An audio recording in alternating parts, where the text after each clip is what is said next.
One of the remnants of the ecclesiastical heritage of this college is that on the assumption that the president was a priest of the church, he would deliver a final sermon. I'm not a priest of any church, but I'm going to deliver a final sermon nonetheless.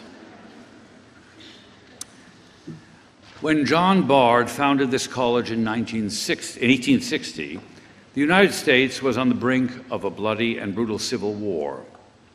No matter how sophisticated the revised narrative of the history of this nation has become, the simple fact remains that among citizens, particularly those like John Bard, with deep religious convictions, the divide between North and South centered on a matter of principle, the basic incompatibility between slavery and the claims of the Declaration of Independence, with its eloquent and inspiring defense of political equality and liberty.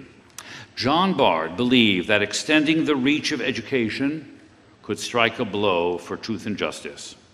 150 years later, despite the restoration of the Union, massive immigration, unequaled material prosperity, the development of the means of travel and communication that have helped break down regional barriers, unprecedented access to schooling, and nearly a century in which the United States has been a major force in international affairs, we find our nation, our democracy, and our political life in a dismal, discouraging, and dangerous state.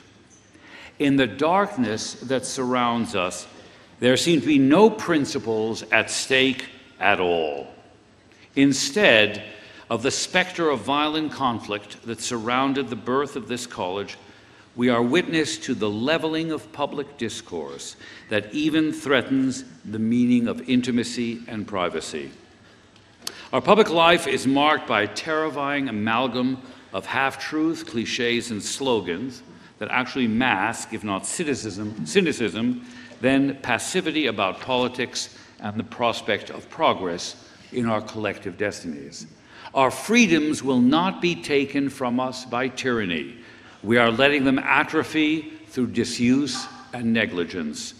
We permit our freedoms, our political rights, to be stripped of any potent content. One would think that in a true democracy, government is every citizen's best ally. Public intervention, the role of government in our lives, ought to be a virtue, since it is ourselves, the citizenry, that theoretically in a free society shapes and defines government. But the leading trend in politics today celebrates less government and the notion that government threatens individuality and excellence. And we are unwilling to contest this idea as we shy away from dissent and debate and retreat into labels and epithets. Consider what has happened to that historic idea that taxation with representation is a hallmark of freedom. Taxes should be a privilege, an honorable right we exercise, and not a burden. Yet those among us who can afford to pay more in taxes seem to have the worst case of an all too common hypocrisy. The wealthiest will, for example, move out of New York for just enough time to avoid taxes, upending their life just to pay less, and yet they expect clean streets, police protection, efficient fire protection, and even good schools. We tolerate and applaud corporations who elude taxation and sympathize with their need to compete, exempting them from a proper contribution to society as a whole. In today's politics,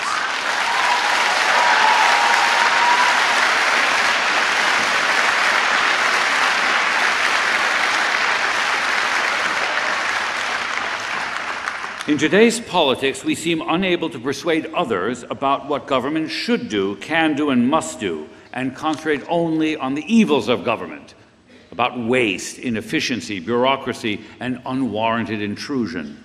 And yet we wonder why our schools fail to compete and let our businesses struggle with the rising cost of health care and retirement.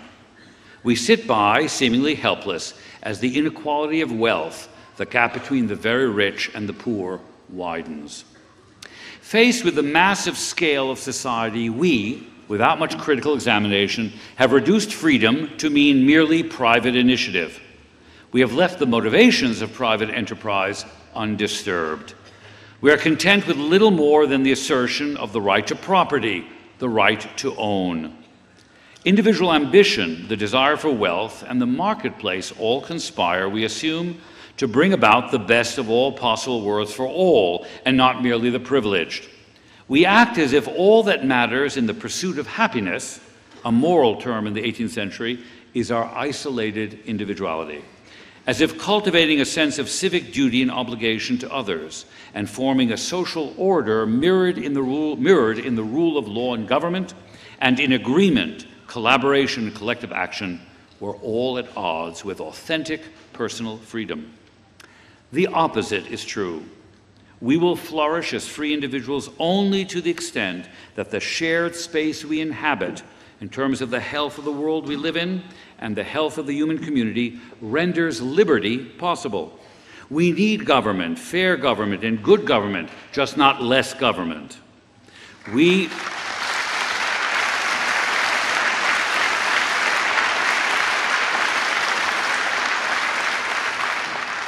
who are more fortunate need to care for those who are and will remain less fortunate, the poor, the sick, the unemployed.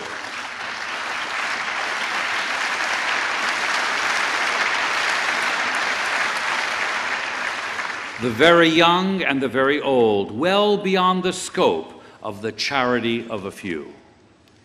If this nation is to avert a decline, and if we are to create the conditions for our best selves and thrive not only materially, but also in terms of originality, imagination, and wisdom, then a renewal of our sense of civic duty must come about, a vigorous commitment to the public good and to a public realm free of the rigidities and uniformities imposed on us by the media and fashion. The indispensable step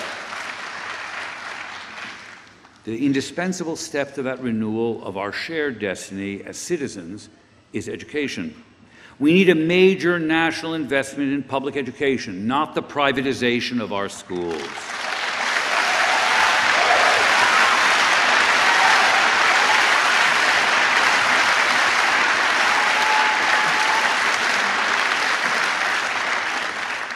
We need stronger public universities and private colleges and universities, not higher levels of tuition and fees.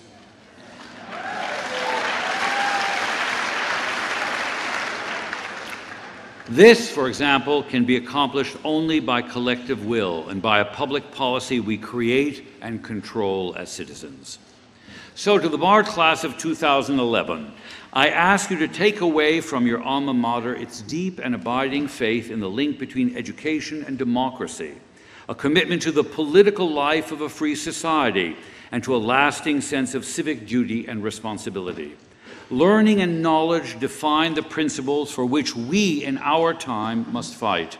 The slavery that threatens us lies in our embrace of thoughtlessness and false simplicity, and a smug satisfaction with a collective resistance to complexity and ambiguity. Help rebuild our faith in what we can discover, learn, imagine, and create, and do this together, both in and apart from government, in ways we might take responsibility for our well-being and the well-being of our neighbors. The active use of our freedoms requires that we use the traditions of learning to define our laws and practices and guide our public realm so that the lives of citizens all over the world mirror values that reach beyond comfort, convenience, idle fictions, and conformism.